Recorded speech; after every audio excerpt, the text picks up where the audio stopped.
Bom, tudo bem, pessoal? Vamos lá, vamos continuar então do ponto onde nós paramos anteriormente.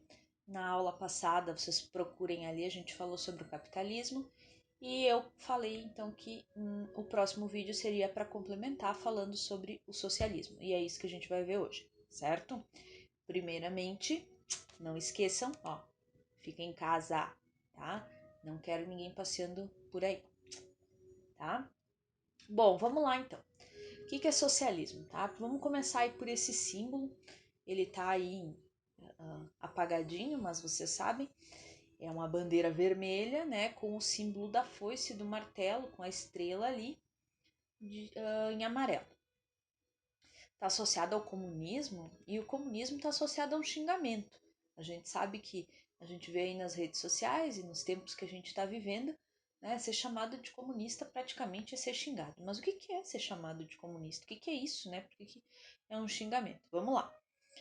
Primeiro, esse símbolo ele foi criado no período da Revolução Russa, em 1918, lá no iníciozinho do século XX, tá?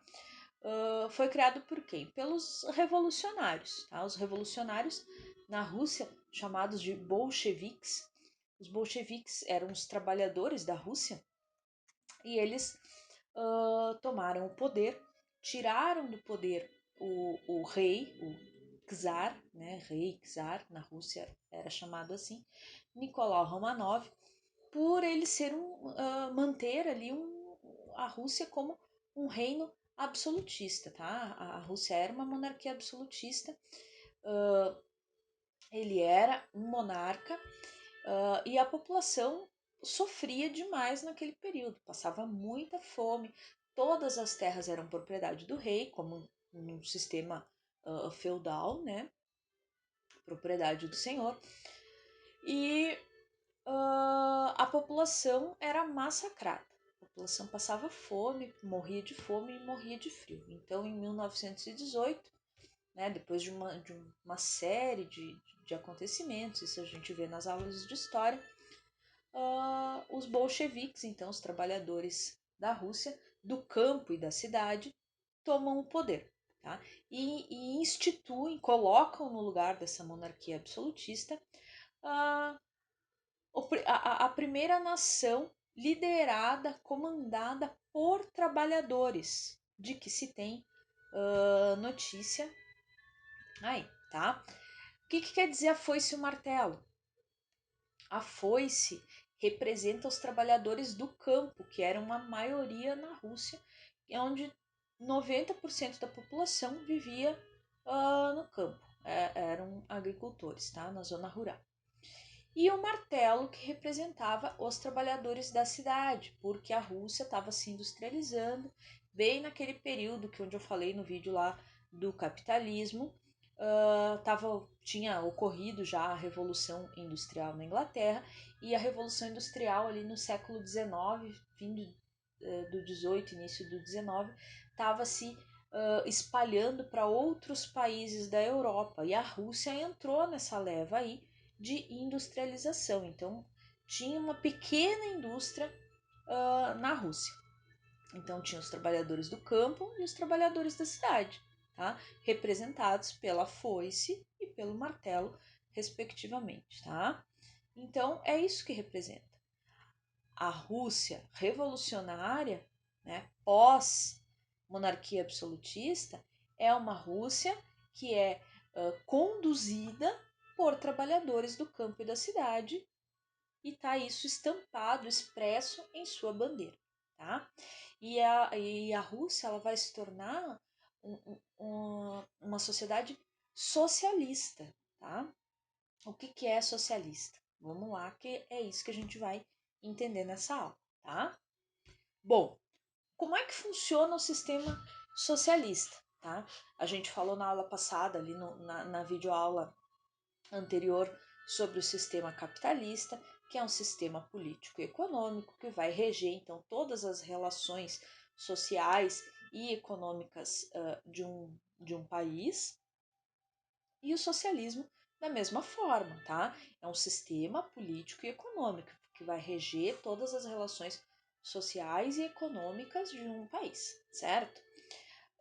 Hoje, como eu já falei, praticamente todo o planeta vive sob o sistema capitalista, mas existem ainda alguns países que se intitulam, que se dizem socialistas, tá? Hoje a gente tem ainda Cuba, que ainda é um país socialista, a gente tem o Vietnã, a gente tem a Coreia do Norte e a gente tem também a China, mas a China já tem uma economia mista, a gente vai entender mais adiante sobre isso, tá? Mas ainda ela é governada pelo Partido Comunista, que é o mesmo partido que foi criado lá na Revolução russa, tá? Existia um partido político que era o Partido Comunista, tá?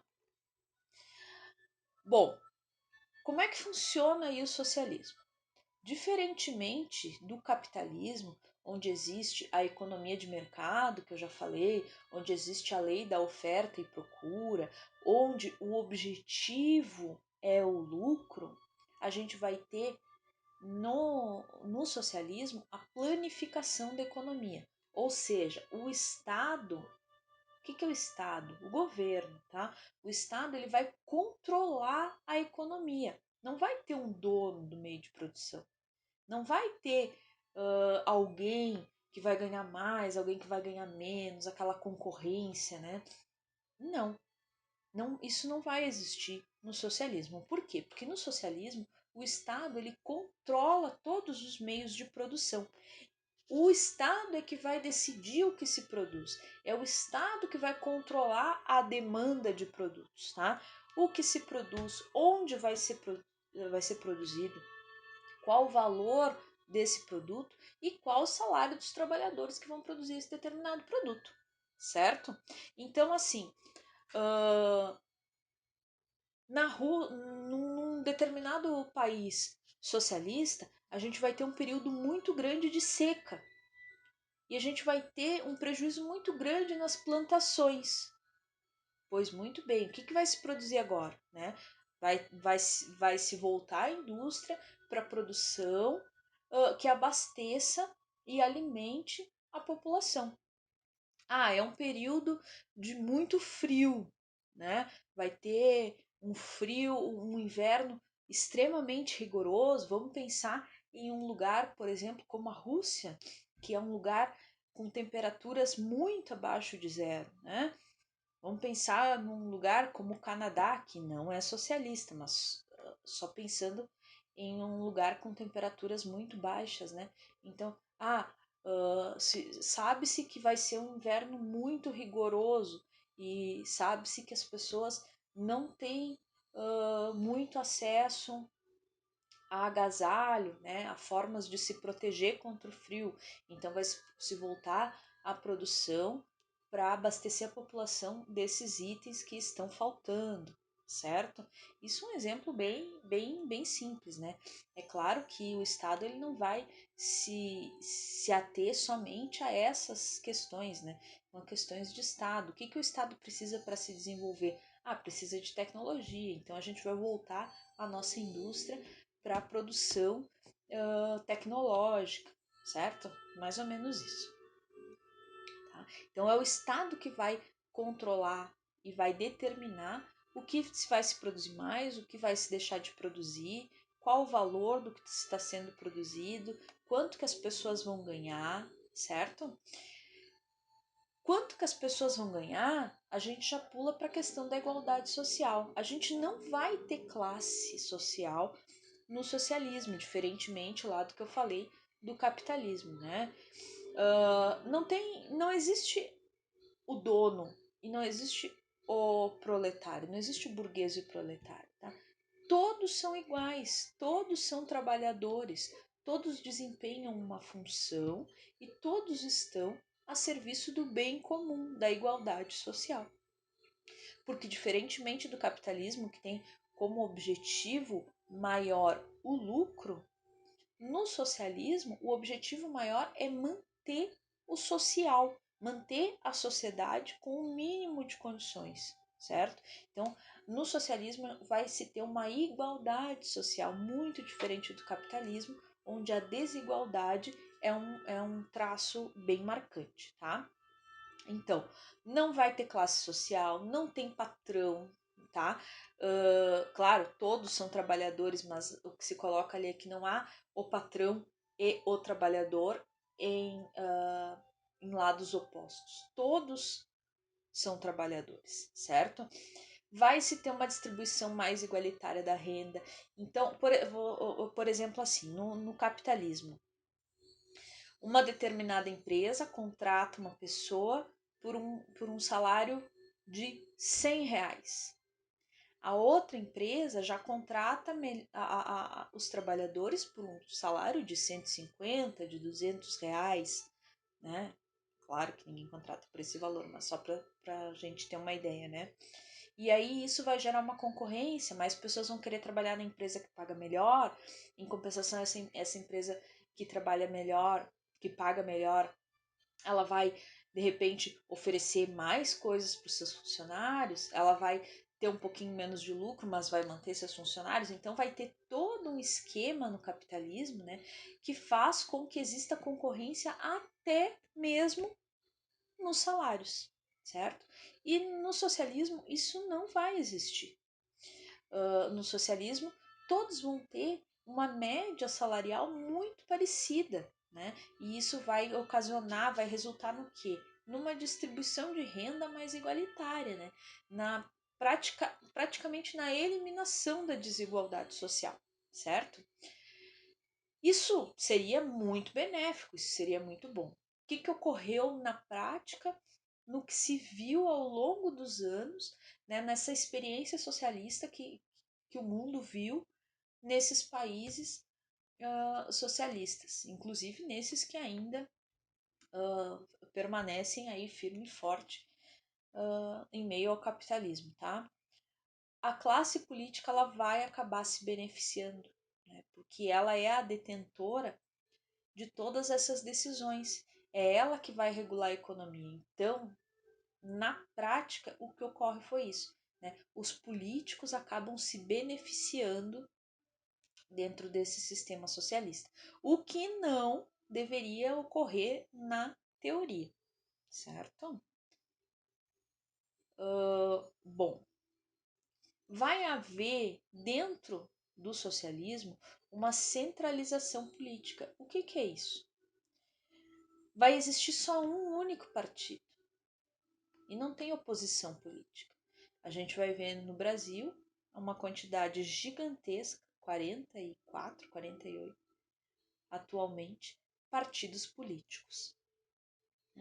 Ah, isso é muito ruim, porque é muito partido político, não tem porquê. É muito, realmente são muitos partidos políticos, mas o que a gente não pode dizer é que faltam opções de escolha, né? Tem muita opção de escolha, você pode escolher entre A, B, C ou D, né? Para cada eleição, sejam eleições municipais, sejam eleições estaduais, sejam federais, né? Sejam eleições de deputados e senadores, nós temos uma série de opções dos mais variados partidos e cada político com propostas muito diversas. Então você pode escolher se você pretende, se você acha correto beneficiar A, se você acha correto beneficiar B, quem trabalha em prol dos professores, quem trabalha em prol dos empresários, quem trabalha a favor da causa animal. Então, para cada causa, existe um político que está representando. No socialismo, isso não existe. É um partido único e que vai seguir sempre a mesma proposta, sempre a mesma ideologia, sempre o mesmo conjunto de ideias vão reger a proposta daquele político. Então não tem muita opção, né? Muda o político, mas a proposta e o rumo dessa política vai continuar sendo o mesmo, tá? E não há oposição. Por quê? Porque justamente esse sistema não permite que se faça oposição, que surja alguém que diga não, a minha proposta é diferente. Isso não existe dentro de uma centralização política, tá? Outra característica bem marcante aí do socialismo, ao contrário do capitalismo, né, onde existe a demanda por produtos, né, existe uma economia de mercado, existe sempre uma necessidade de coisas novas. No socialismo não existe um estímulo ao consumo, tá? A produção de tudo que ocorre dentro de um país socialista, ela vai ser uma produção voltada para aquilo que a sociedade precisa. Como eu falei antes, vai ser um período de inverno muito rigoroso, então a sociedade daquele determinado país que é socialista necessita se proteger, né, se preparar para enfrentar esse inverno extremamente rigoroso. É um período de seca, então vai escassear, né, vai acabar a produção de um determinado produto. Então vamos pensar numa produção para substituição desse que vai estar em falta, certo? No mercado, na venda de itens à sociedade, não existe uma grande variedade. Então não tem concorrência. Eu vou dar um exemplo para vocês de um filme que é um filme muito legal, que é Adeus Lenin, o nome desse filme, tá? E nesse filme, o protagonista lá do filme, ele vai comprar café. E ele entra, na União Soviética, socialista, tá? E ele entra no mercado, e na cena que aparece no filme, vai ter uma prateleira gigantesca, do tamanho de um hipermercado desses que a gente conhece, com muitos e muitos, muitos pacotes de café. Só está escrito café, porque é uma produção de café de uma fábrica que é controlada pelo Estado, que é controlada pelo governo. Então, claro, vai ter um nome lá, sei lá, café russo, tá? Por exemplo, né? E toda prateleira vai ser só aquela marca, não tem uma concorrência. Se você for comparar com uh, a prateleira de café que a gente vai no mercado aqui, a gente vai encontrar muitas marcas de café diferentes, né, de várias fábricas diferentes, e a gente vai encontrar várias opções de café. Então a gente vai encontrar o café extra forte, o tradicional, o suave, o descafeinado, o café com leite, o cappuccino e por aí afora. Daí a gente vai encontrar o granulado, o solúvel e tantas outras. Então são uma série de opções, tudo para estimular o quê? Com esse monte de marcas e opções, estimular o consumo, né? E no mundo socialista, o estímulo ao consumo não existe, então não tem necessidade. Então você vai ao mercado para comprar café, nada mais que isso, certo? E é isso então, pessoal. Eu espero que vocês tenham entendido. Então, dentro do mundo socialista, a gente vai ter menos desigualdade social, a gente vai ter uma distribuição mais justa de renda, a gente vai ter uma quantidade maior de serviços essenciais à disposição da população. O que são serviços essenciais? Então, todo mundo vai ter acesso a médico, todo mundo vai ter acesso à escola, todo mundo vai ter acesso ao transporte público. Não vai se encontrar ninguém dormindo na rua, não vai se encontrar ninguém desnutrido, passando fome. Todas as pessoas têm acesso aos serviços essenciais, às necessidades básicas do ser humano, né? Então, no socialismo, o lucro ele não é o foco, né? E você não vai poder, dentro de um país socialista, abrir a sua empresa e lucrar